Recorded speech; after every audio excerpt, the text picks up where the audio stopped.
also imperfect revolutions. No, I agree with Bill. no, Whenever the U.S. goes in and tries to impose our vision of democracy in that region, we fail. We took Mossadegh out in Iran, and we ended up with the Shah, and then we ended up with. But that's not our fault. It's not our fault what came out. We didn't go into Egypt. Well, we wound up with the Muslim Brotherhood. We didn't go into Egypt. We were supporting and propping up Mubarak for 30 years, even as we were cheering for all the Tahrir Square demonstrators as though we were on their side. It was our government that kept Mubarak in power, just like we've done across the entire Muslim world. And it's amazing for you to say that, well, look at all these Muslims. The minute you give them a little bit of freedom, they go wild and they start being all violent. How can you be a citizen of the United States, the country that has generated more violence and militarism in the world over the last 5 or 6 decades, and say, look at those people over there, they are incredibly violent? We play a significant role in what has been happening in the Middle East because we've been interfering and dominating that region in order to have access to the oil. I wasn't talking about violence. I was talking about theocracy. That doesn't happen here.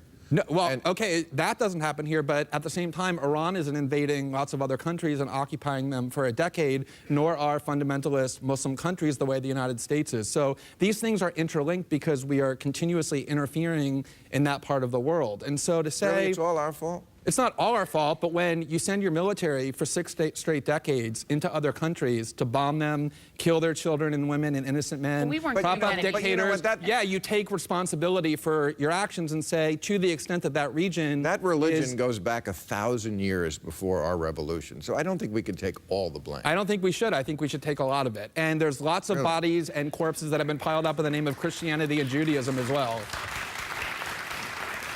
Not recently. Have you heard of the occupation of the West Bank and Gaza for the last 50 years, motivated in part by extremist views of Judaism, or the wars in Europe, or the fact that there were generals in the United States saying we have to go and invade and destroy Iraq, a country of 26 million people, because our God is bigger? Lots of religions, not just Islam, produce violence. Well, if I could just make one quick point about Egypt. That silly liberal view that all religions are alike because it makes you feel good. No, it makes you feel good to say our side is better than people over there are primitive and violent. No, it makes you feel good to put a crown on your head and say, I'm a good person. How do I prove that? You get to ignore the responsibility that your own government has for the violence and instability in the world by saying, look, it's that primitive religion over there that's to blame. All right, it's time for our